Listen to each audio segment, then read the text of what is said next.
Well, hello everyone, I welcome you all to a new video. Today we are continuing off in our Shatter Time Rewind series. So yeah, let us continue the shenanigans of MC and his time traveling adventures. What did I do? I accidentally pressed space. With that, I make my way back home and sneak inside. Mom is already asleep as per usual. Thankfully she's safe and that sociopath Tarankas hadn't done anything to her. As I get into bed, I try my best to relax, but I can't. I don't think I'm going to get much sleep tonight with how much is on my mind right now. Although I didn't do it myself, I feel like I have Amy's blood on my hands. Not to mention, I wasn't sure if I was seriously going to kill that old bastard Koto or not. I don't know what will be awaiting me at school in the morning this time around, or if Amy's sacrifice will satisfy the conditions for this curse. There are so many things I don't know and it's all driving me insane. What did I do to deserve getting mixed in with this shit? That's when I remembered Yuri's words. You're a good person. Time just hasn't been very kind to you. You've just had to experience a lot of terrible things, that's all. You had a difficult life, but even still, you're every bit of a sweet, gentle soul as Koto used to make you out to be. Ha! Seems like no matter what I do, it feels like I just got the bad end of some messed up deal somewhere. I never wanted any of this. Of course, I never wanted anything to happen to Koto either. It's not my fault. It's not my fault. It's not my fault. Eventually I start to doze off. I guess my mind could only keep running for so long before getting exhausted from overthinking so much after all.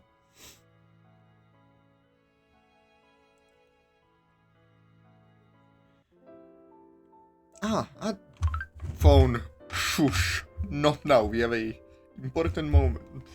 Atazoth, there you are. Are you daydreaming again? Honestly, what am I going to do with you? Huh? Oh, Koto. How long were you standing there for? Long enough, I suppose.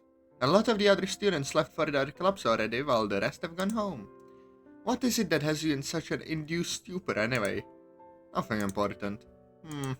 So long as it's nothing naughty, I suppose. Ayo? What? Hey! Oh, come on, Atazoth. You know I'm only messing with you. If you have to know that badly, I was just thinking about what to say to someone, that's all. Koto Higurashi. I can't even tell you how, or even why we ended up being friends, but here we are. We met back in the middle of junior high by sheer chance. I was told Koto was too popular to even want to have anything to do with some schlub like me. And yet we bonded after getting paired up together for some silly science project. Things kind of went on from there, and we remained good friends in high school. I wasn't lying when I told her I was thinking of what to say to somebody, but I'm not going to tell her that she's the one I want to tell this to, especially considering just how embarrassing this is. She gets closer to me. Her lilac fragrance makes itself known. Is that so? Just who is this person? Do I know them? Probably. Yeah, you do. You see her every day in a mirror. And just what is it that you're going to tell them? I already said it wasn't anything important. The look on your face says otherwise. Well, if I'm going to straight up tell you to your face, hey Koto, I like you, want to be my girlfriend? Like out of some silly visual novel. Earlier this year I started feeling different around her. I didn't want to admit it to myself, but I realized it was because I had strong feelings for her. Why do feelings have to be so complicated? Why don't they give you an extraction manual for this kind of stuff? That is so real. I don't want to ask her out and sound like a damn idiot. What are you doing here anyway? Well, I just wanted to see if you wanted to stop by after school, that's all. Since I have some free time to myself, I'd figured I'd bake some of the cookies you like so much. Cookies? Looks like I said the magic word there. Well, you drive a hard bargain, but alright. Very well. Shall we be off? I give her a nod as I pick up my things. As I do so, I notice that she's looking off into the distance, seemingly lost in thought. I approach her and wave my hand in front of her. Koto, hey, off to Koto huh? Oh goodness, I'm so sorry. I guess I was just drifting off for a moment there, that's all. And I'm the one getting flagged for daydreaming and staring off into space. Okay, fine. Let's just call it even then. For real though, what's wrong? Oh, it's nothing. Nothing important. Koto, come on. We both know you're a terrible liar. I might have been born at night, but not last night. We've known each other for a while now, so I think I can pick up on these things enough. Fine. Do you remember last week when I told you about the love letters I found in my locker? Oh right, you're a so-called secret admirer that won't take a hint. I thought you were just going to toss those stupid things out and quit thinking about it. Yes, I know that's what we said, but... lately, I've been getting these rather strange text messages out of the blue. A lot of the language and mannerisms seem very similar to those letters. What? Does her father know? He's the frigging chief of police, for crying out loud, so he should be able to do something. Well, I don't want him to worry about something as trivial as this. I mean, he already has his hands full with that night nurse! Hey yo, night nurse reference, ain't no way. Case for one thing. It's just the tip of the iceberg. But he's her father, and a good dad should know about this kind of stuff. And a good dad should actually give a damn about his kid. Oh, Atazoth. I'm sorry, I didn't mean to. No, there's nothing to be sorry for. You get what I'm saying though, right? I know you're right. I really do. I don't want to be a burden on everyone. I haven't even told Mio about this because I don't want to frighten her. You're not being a burden on anyone, Koto. Oh, really? Then how do you explain my father becoming so hard on me lately? How do you explain him lashing out at me for asking him for so little favors? Do you know, Atazoth? Because if you have any ideas, I'd love to hear them right now. I take a few steps back from her. I've never seen her this upset before. She's also never yelled at me like that before. I'm left speechless. After seeing the look on my face, hers turns to a look of horror before tears well up in her eyes. I'm so sorry, Atazoth. I didn't mean to lash out at you. I'm no better than he is for taking out my frustrations on you. I know you're just trying to help, but... Her voice cracks as she breaks down into stifled sobs. Lads. Team Traitor, come on. Do you want me to cry due to a DDLC mod? Isn't it enough that we've seen Koto died? We have to also see their struggles and their love. Come on. No. I don't want to get emotional on YouTube. I cautiously approach her before setting a hand on her shoulder. Koto. She looks up at me with glassy eyes soaked with tears. I'm shocked even further when she practically falls into me. Thrown off balance, we end up against the wall before sliding down to the floor. Ah! Okay, side note. This, especially Koto, but this CG, first of all, I love how it's drawn. Second of all, that is the cutest render I've ever seen of Koto. Like, Jesus Christ. This is so good. Man, this is good.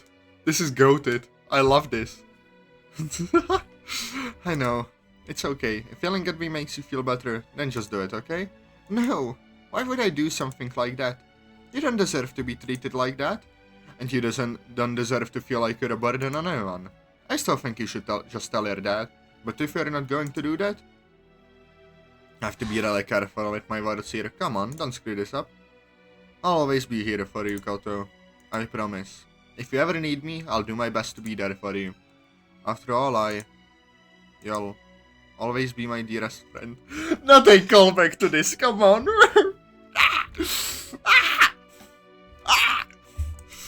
I care about you, Koto. I was this close to confessing to her, but now is not the time. Not when she's emotionally vulnerable like this. My man, I applaud you, MC. Good job. Even then, I kind of doubt she'd ever want a love confession from me, ever. She seems to calm down a little bit. Are you feeling a little better? Well, just a little bit. Bro, the art is so good, I want more of it! Bloody hell. We get up from the floor and Koto wipes her tears. I mean it though. I want to always be there for you, Koto. Whenever you need me, I'll promise I'll be there for you and do whatever I can. Man, I'm a sucker for stuff like this. I really love this.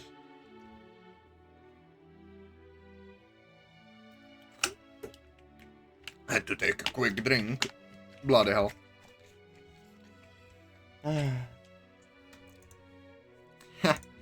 What? Oh, it's nothing. I was just thinking to myself, really? Are we going to do this again? I guess we're right back to where we started, aren't we? We share a laugh as she makes her way to the door. No, don't think you're going to get away from me that easily. I chase right after her into the hallway. Hey, listen. What is it? I'm caught off guard as she wraps her arms around me. I'm a little hesitant to return the favor, but I end up doing so after recovering from the surprise hug. As she pulls away, I let go of her. She surprises me yet again with a kiss on the cheek. Thank you, Atazoth. I needed to hear that. I'll keep you in mind the next time something happens. You promise? I promise. Just say the word, and I'll knock that stalker's teeth out. Oh, Atazoth, why do you always joke around about using violence? I swear. I worry about you becoming some kind of delinquent sometimes. If only you knew, Koto. Jesus Christ, come here. You know, I'm just joking around. I'm serious though. I want to look out for you. I did unpause the recording, right? Good. Phew. Sometimes I wonder what I did to deserve somebody like you in my life. Well, enough of that. Let's be off so I can start on those cookies.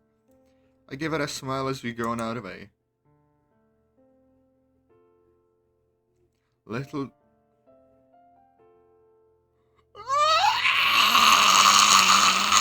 I never even got to confess to her. Are you kidding me?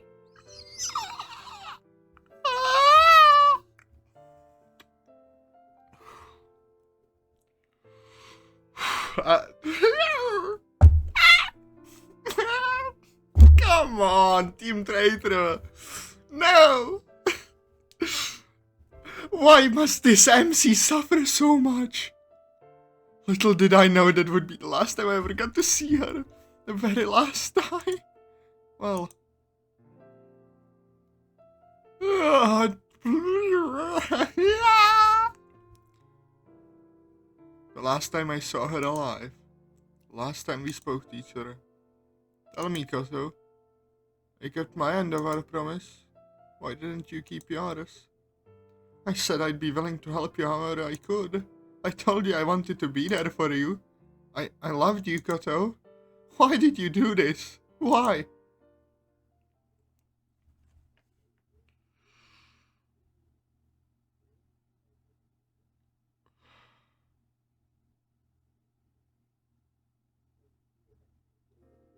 I have no words, Jesus Christ.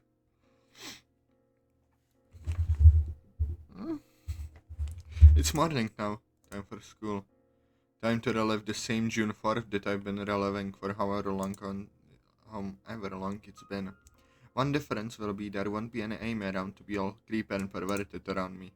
What is really going to seal the deal on this whole thing is if Natsuki manages to survive or not. I'm still not feeling great about what ended up happening. But if she manages to live another day, then it will be worth it, right? If her life can continue on, everything I've done won't be for nothing, right? Well, here we are. I wonder if I'm going to have Joishiro greet me in his usual fashion today. I'm stopped in my tracks by a somewhat familiar tap on my shoulder. I turn around and I catch a glimpse of bright orange. Atazoth? How are you holding up? Ah! She lets out a small yelp as I throw my arms around her. I never thought I'd be so glad to see her again. Atazoth? What are you doing? People are staring at us. Let them look. I was so worried about you. I'm fine though. Yuri told you everything, right? I let her go and take a few steps back. Oh, Atazoth, I never knew you could be so affectionate. Yeah, Yuri told me everything. How'd you know? Did she call you or something last night? Yeah, she was really concerned about you. She told me about Amy. She also told me that you met, who after the fire broke out. That's kind of why I decided to come to school just a little bit later, actually. I was lucky I got out of there when I did. No kidding.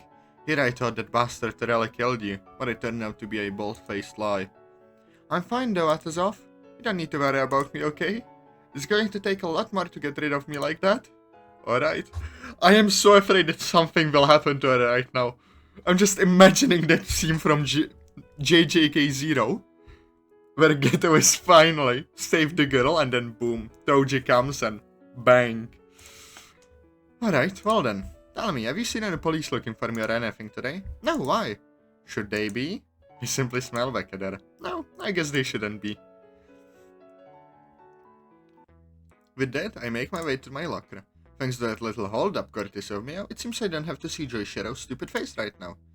I feel much better after seeing her again. She's safe. I feel so glad that I have decided to have a bit of fun with that little experiment I never got to try. I walk into a familiar classroom. This is when I spot her. Hey, Aiko, you remember me?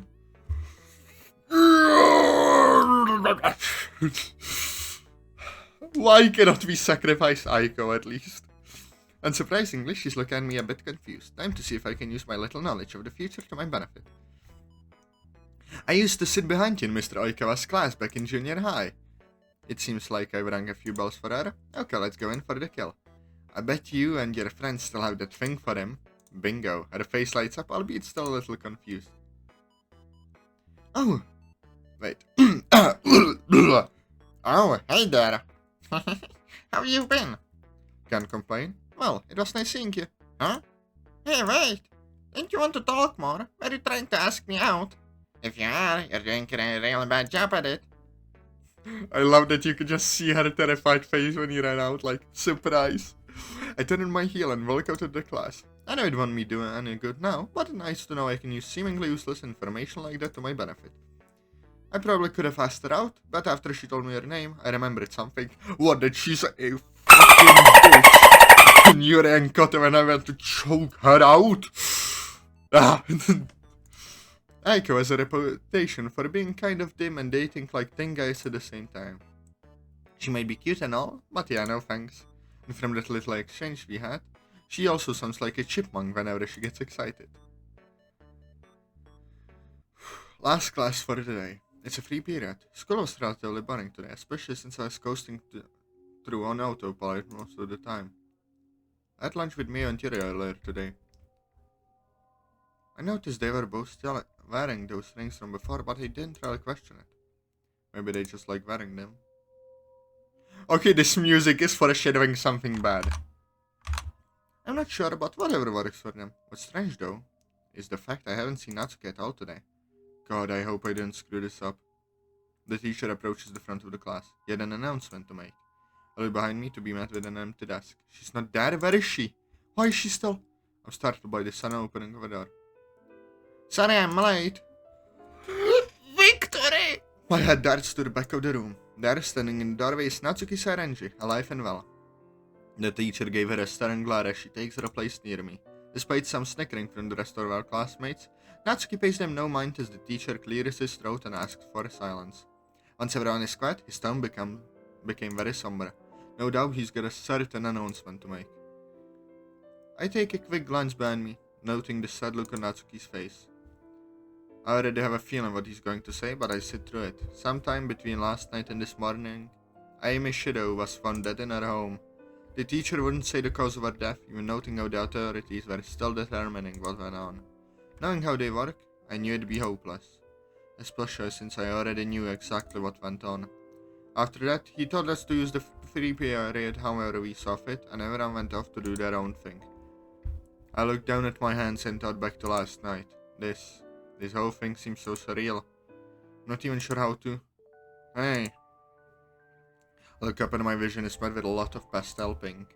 I still can't believe what I'm seeing. Natsuki really didn't die that night. She was saved. Amy's sacrifice really did the trick. Hey? What the Sigma? Look, I know yesterday was kind of weird between us, alright? I don't even know why I asked you that stupid question. It's like you're just the first random person I saw, and I felt like I should say something. And I didn't care who I said it to. Yeah, I can get that. Yeah, kind of. I know the real reason why, but I'm not going to force her to say anything she's not comfortable saying. What matters now is that she is alive and well, after all. Now what? I'm not even sure what to do next. While I'm a stranger, it probably doesn't matter to her. She did just lose someone important to her. Everyone seems wrapped up in their own little things to even offer some amount of sympathy to her. As much as I had thinking about him, I can't help but think about some words my old man said to me once after my grandmother died. No matter what goes on in your life, no matter what happens to you or anyone else, the world will go on, with or without you. Well, looks like you were right about something. I hate to admit it, but looks like these guys are the living example of his words. I hate it when he's right. Well, I'm probably the last person to do this, but I feel like I have to at least do something for her. So, how are you doing? Huh? You and I were friends, right? Her eyes darted down to the floor and her expression began sprout with melancholy. Sorry about that. I don't even know what I'm saying anymore. I'm just being an idiot, so just ignore me. I just don't get it. It just came out of nowhere, all on the day before her birthday too. She seemed completely okay yesterday. There wasn't anything bad going on in her life. At least nothing I knew about. She was even excited about our birthday plans and all, so why? I see. This is all starting to feel kind of familiar now. The only difference here is that a year ago I was where Natsuki was, just pouring my heart out to Mio. It seems like Natsuki catches me drifting off into my own thoughts. Oh, that's right, Koto. Did you know her? Well, kind of. I know the both of you were pretty good friends from the way she would talk about you sometimes. That's when I remembered Natsuki's diary. She talked about Koto a little bit. She said she felt like the sister that she never had, right? Yuri also said they knew each other well enough. I should probably tread carefully with this information. Unlike Aiko, I don't think Natsuki has the IQ of a peanut, and she'll know if something's up if I'm not careful. Yeah, something like that. What did she say about me? Not much, really. Just that you were a guy she met back in junior high, and how the both of you became unlikely friends. She also told me you were socially inept at times. What the heck? How about it? Not mine. Yeah, that does sound like something she'd say about me. Still though, the fact she'd go around saying this to just about anyone. Hey, well, I wasn't just anyone to her, you know? Huh? Seems like you more than just kind of knew her then. Alright, you got me, okay? I think it's difficult talking about her sometimes. I know it what happened to Amy. Okay, I didn't mean to be honest too. It gets difficult for me to just think about her. That's why I thought I'd ask to see how you were feeling about Amy. Well, looks like she was right about you being the sentimental type. Well, if I'm being honest, I'm still just trying to process the whole thing. And we have gone way too far on time. I did not notice. I was too invested in the story. So, lads, I hope you all enjoyed. Press like, comment, subscribe, and I'll see you all next time. Bye bye.